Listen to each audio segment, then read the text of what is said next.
안녕하세요. 14강입니다. 14강 하니까 마지막 주입니다. 이번 14강에서도 지난주에 이어서 열연상 계속합니다. 우리 13강에서 연력학 제1법칙 했었죠. 이제 14강 제2법칙 다루도록 하겠습니다. 시작하면서 우리가 열연상을 다룰 때 우리 여러 가지 연력학적 과정이 있었습니다. 이 연력학적 과정마다 우리 어떤 식들이 성립하는지를 먼저 보고 시작하겠습니다. 지난주에 한 것 잠깐 복습하면 연력학적 과정은 여러 가지가 있었죠. 그래서 연력학적 계의 상태는 무엇으로 정해진다고 그랬습니까? 압력, 부피, 온도 세 개의 변수죠. 이 세 개의 상태 변수가 바뀌면 계의 상태가 바뀌는 것인데, 이 상태는 어떻게 해서 바뀌냐면 외부와 열과 일을 교환해서 이렇게 바뀌게 되죠. 이렇게 상호작용하면서 다른 상태로 바뀌는 거, 이것을 연력학적 과정이라고 하는데, 이 세 가지가 변하니까 아무렇게나 변하면 너무 복잡하기 때문에 연력학적 과정을 구분했었습니다. 어떻게 구분했었습니까? 등합과정, 등적과정, 등온과정, 그리고 마지막으로 단열과정. 그래서 셋 중에서 하나씩을, 등합과정은 압력을, 등적과정은 부피를, 등온과정은 온도를 일정하게 유지하고 변화시킨 그런 과정이었죠. 그리고 단열과정은 외부와 열을 교환하지 않고 무언만으로 부피가 변해서 일하는 것만으로 상호작용하는 그런 과정이었습니다. 그러면 이 과정 하나하나에서 어떤 식이 성립하는지 이것을 보도록 하겠습니다. 그러면 등합과정은 어떤 거였습니까? 압력이 일정하고 부피가 처음 부피 VI에서 VF로 바뀌었다고 한다면 우리 PV 도표는 이렇게 그릴 수가 있겠어요? 그렇죠? 부피는 변하고 압력은 저 부피 쪽에 평행한 이런 직선이 되겠습니다. 그러면 이때 우리 이 연력학적 계가 외부의 한 일을 계산할 수가 있습니다. 어떻게 계산하면 됩니까? 외부의 한 일은 압력을 요 부피에 대해서 적분하는 거였죠. 그런데 등합과정 하면 어떻게 됩니까? 이 압력이 일정하니까 바깥으로 빠집니다. 계산하기가 쉽죠. 그래서 이것만 계산하면 이게 바로 뭐가 되겠어요?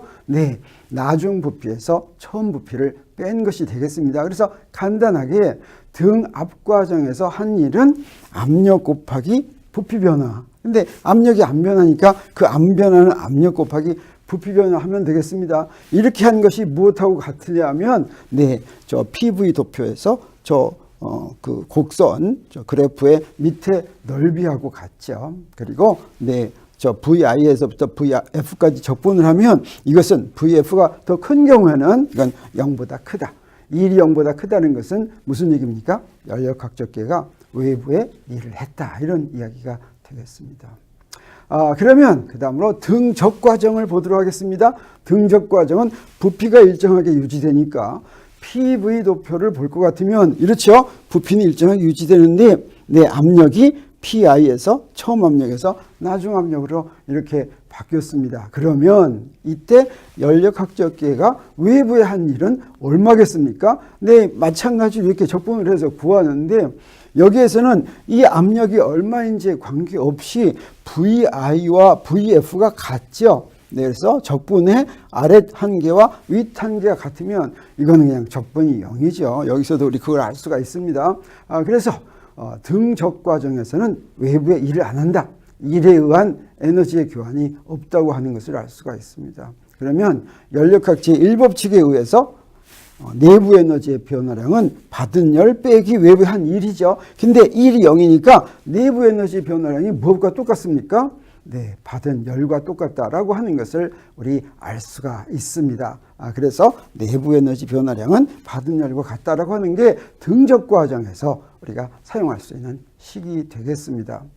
그래서 처음 상태를 등적 과정에서 처음 상태가 우리 부피는 일정하지만 압력과 온도가 이렇게 바뀔 수가 있죠. 그래서 나중 상태 압력과 온도가 이렇게 바뀌었다고 한다면 우리 여기서 무엇을 계산할 수가 있냐면 등적 과정에서는 내부 에너지 변화가 흡수한 열과 같은데 이 열은 어떻습니까? 우리 기체가 있으면 그 기체의 이 비열을 알면 온도 변화로부터 받은 열이 얼마인지를 계산할 수가 있습니다. 특히 등적 과정이니까 이 기체의 경우에는 어떤 비열을 사용하겠습니까? 네, 그 부피가 일정한 그런 비열을 사용할 수가 있겠죠. 그래서 걔가 받은 열량은 우리 이렇게 쓸 수가 있어요. NCV, 요게 정적 비열이죠. 정적 비열의 온도 변화량은 TF-TI 이렇게 되겠습니다. 네, 그러면 내부 에너지 변화량은 바로 이 Q와 같으니까 어떻게 됩니까? 내부 에너지 변화량은 이것과 같다라고 하는 것을 우리가 알 수가 있고, 이상기체의 경우에는 우리 정적 비열을 또 알죠. 정적 비열이 무엇이었습니까? 2분의 3 R이었습니다. 그래서 그걸 여기다가 대입하면 네, 이상기체의 경우에는 내부의 등적 과정의 경우에 내부 에너지 변화량이 딱 이렇게 된다라고 하는 것을 우리 알 수가 있습니다. 그리고 이제 등온 과정을 본다면 등온 과정은 어떤 거예요? 온도가 일정하게 유지되죠. 온도가 일정하게 유지되면 그때 압력과 부피가 함께 변하는데 어떤 방법으로 변하냐면 뭐 이런 식으로 변한다고 쓸 수가 있겠습니다. 그래서 압력도 처음 압력, 나중 압력, 그 다음에 부피도 처음 부피, 나중 부피 이렇게 되겠습니다. 그러면 이번에도 우리 한번 이렇게 팽창하면서 걔가 외부의 한 1을 계산한다면 어떻게 하면 계산하면 되겠습니까? 자, 이렇게 계산하면 될 텐데 이때는 이제 P가 변하니까 등 앞 과정에서는 일정에서 바깥으로 나갔죠? 등적 과정에서는 이게 어찌됐든 0이었죠? 근데 이제 등온 과정에서는 이 적분을 제대로 해야 되겠습니다. 이때는 보통의 경우에는 우리가 알지 못하니까 주어지면 하는데 이상기체의 경우에는 우리 압니다. 이상기체에는 내부 에너지도 절대 온도로 딱 주어지고 그 다음에 이상기체의 상태 방정식이 성립하죠. 네, 이걸 이용하면 되겠어요. 그래서 등온 과정에서는 이 온도가 일정이니까 이걸 이용해서 우리 적분할 수가 있겠습니다. 그래서 이상기체 등온 과정 우리 계산을 해보면 연력학적 얘가 외부의 한 2를 무엇을 이용합니까? 이상기체의 상태 방정식을 이용해서 계산해 보도록 하겠어요. 그러면 P는 이렇게 V로 표시가 되죠. 등온 과정이니까 T는 상수입니다. 그렇죠? 그래서 여기 적분에다가 집어넣으면 되겠습니다. P자리에다가 무엇을 집어넣어요? 네, 이걸 집어넣습니다. 그러면 어떻게 됩니까? T는 상수니까 바깥으로 빠지고 네, 부피에 대한 적분이 되는데 V분의 1을 적분하면 그게 바로 무엇이 됩니까? 로그가 되죠. 그래서 이렇게 이제 적분 결과가 이렇게 되겠어요. 그래서 nRT, 그 다음에 ln의 VI분의 VF 이렇게 이제 계산이 되겠습니다. 그래서 여기서부터 우리 연력학 제1법칙을 사용한다면 연력학 우리 이상기체의 경우는 지금 이상기체를 다루고 있으니까 내부 에너지 값을 이렇게 알죠. 그러면 내부 에너지의 변화량이 무엇과 같아집니까? 온도 변화량과 같죠. 그래서 연력학 제1법칙 이걸 이용합니다. 이걸 이용을 해가지고 저 Q는 알고 저 계산한 거 이걸 대입할 것 같으면 어떻게 됩니까? 네, 델타 E가 0이니까 등온 과정에서는 E가 일정하니까 델타 E가 0이니까 우리 무엇을 합니까? 받은 열은 한 1하고 같은데 그 1은 방금 여기서 우리가 계산한 것 같다라고 하는 것을 우리 알 수가 있겠습니다. 그리고 이제 마지막으로 단열 과정을 보겠습니다. 단열 과정의 경우에는 우리 PV 도표를 이제 그리기가 복잡하니 그대로 되고 단열 과정은 뭐였습니까? 외부로부터 열을 교환하는 걸 차단시키는 그런 과정이었죠. 그래서 무엇이라고 놓을 수가 있냐면 연력학 제1법칙에서 Q는 0이다 이렇게 놓을 수가 있겠습니다. 그러면 연력학 제1법칙을 이용해서 Q는 0이기 때문에 단열 과정에서는 내부 에너지 변화량이 무엇과 같습니까? 마이너스 W와 같습니다. 이 W가 뭡니까? 연력학 제1가 외부의 한 1이죠. 그래서 외부에 1을 하면 내부 에너지가 감소한다라고 하는 것을 알 수가 있겠어요. 단열 팽창은 연력학적 계가 팽창하는 것인데 이때는 어떻게 됩니까? 이때는 W가 1이 어떻게 되겠어요? 팽창하니까 1이 0보다 크겠죠. 그러면 어떻게 됩니까? 내부 에너지는 감소해서 내부 에너지가 감소한다면 온도는 그 계의 온도는 내려간다라고 하는 것을 알 수가 있겠습니다. 단열 수축은 어떻게 되냐? 반대가 되겠죠. 부피가 감소하면 이때는 1이 0보다 작은데 1이 0보다 작다고 하는 것은 외부에서 연력학적 계에 1을 한 것이 되고 그러면 내부 에너지가 증가하죠. 그러면 어떻게 되겠습니까? 온도가 올라간다고 할 수가 있겠습니다. 이 단열 과정도 우리 이상기체에 적용하면 어떻게 될까? 네, 이상기체에서는 자, 이상기체건 아니건 단열 과정 Q는 0이죠. 근데 이상기체에서는 이게 성립합니다. 뭐예요? 네, 내부 에너지 이렇게 딱 주어지죠. 근데 이상기체에서는 저 2분의 3R을 뭐로 쓸 수가 있습니까? 정적 비열 이렇게 쓸 수가 있어요. 그리고 이상기체의 상태 방정식은 R을 우리 어떻게 쓸 수 있어요? 항상 R이 CP 빼기 CV 정압 비열 빼기 정적 비열이었죠. 자, R 대신에 이렇게 쓴 이유는 정적 비열과 정압 비열로 표시할 것 같으면 이상기체의 경우에는 이 식이 간단해지게 되기 때문입니다. 무엇을 이용하냐면 네, 여기서 이 첫 번째 식으로부터 자, 첫 번째 식을 미분하면 저렇게 되겠어요. D2를 미분하면 나머지는 상수니까 DT 이렇게 됐어요. NCV DT 이렇게 됩니다.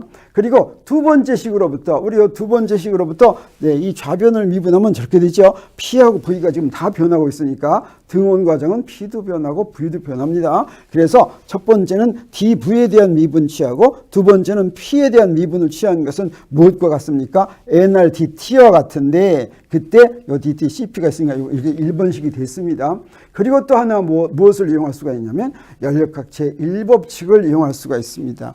연력학 제1법칙 이렇게 됐으니까 이걸 무엇이라고 쓸 수가 있냐면 네, 이렇게 쓸 수가 있어요. 저기서 DE는 Q가 0이죠. 단열 과정이니까 마이너스 PDV. 자, 이것은 우리 저 앞에서 여기서부터 어떻게 됩니까? NCV DT 이렇게 쓸 수가 있죠. 그래서 이 1식과 2식을 비교합니다. 1식과 2식을 비교하면 어떻게 되냐면 네, 요 두 개가 같으니까 DT로 만들면 자, 요거를 요 앞에 거 DT 앞부분을 나눠줍니다. 여기서도 DT 앞부분을 나눠줘요. 두 개가 같으니까 그것이 같다고 놓으면 우리 이런 식을 구할 수가 있습니다.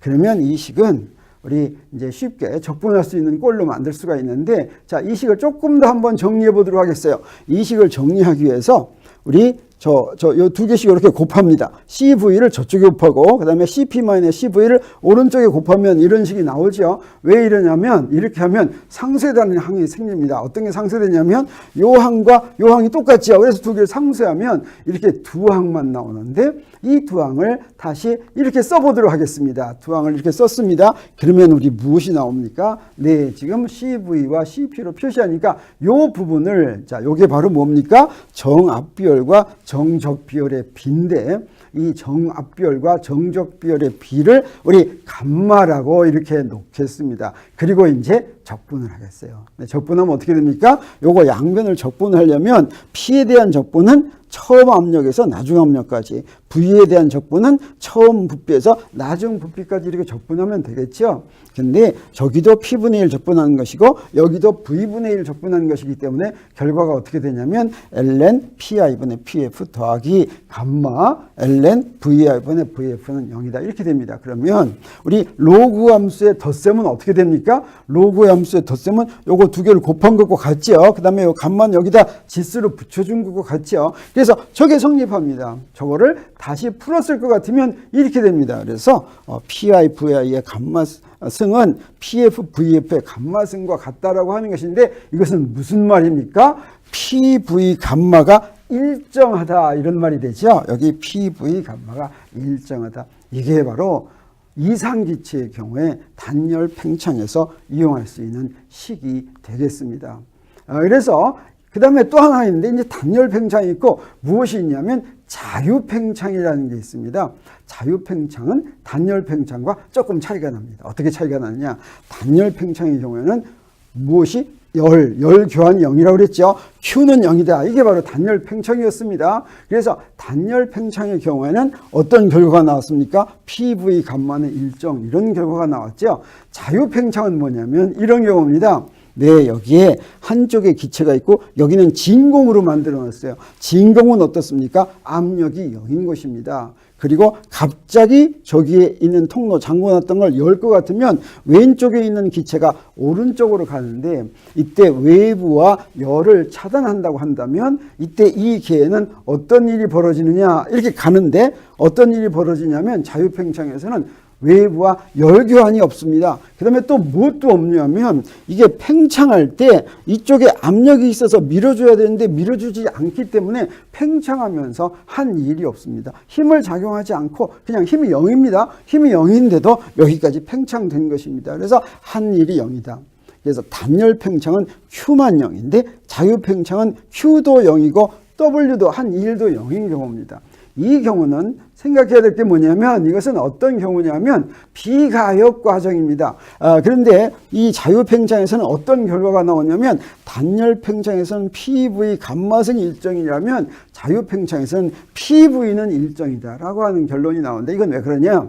이 자유팽창은 비가역 과정인데 무엇을 비교하냐면 처음 상태와 나중 상태만을 비교합니다.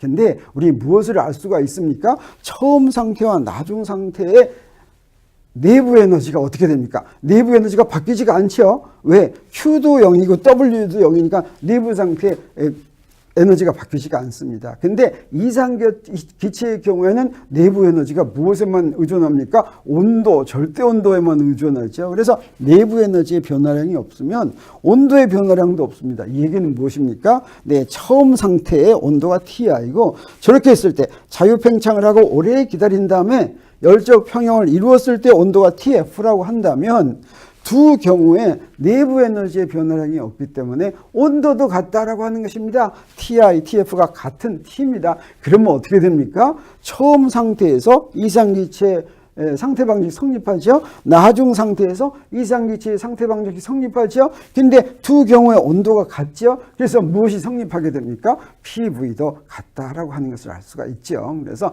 단열 팽창에서는 PV 감마는 일정, 자유 팽창에서는 PV는 일정이라고 하는 것이 이용이 되겠습니다.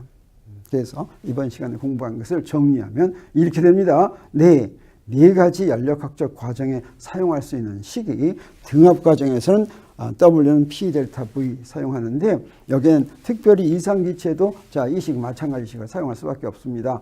등적 과정은 어떠냐? 한일이 0이었죠. 그러면 내부 에너지 변화량은 흡수한 열과 같은데 그것을 우리 어떻게 할 수가 있습니까?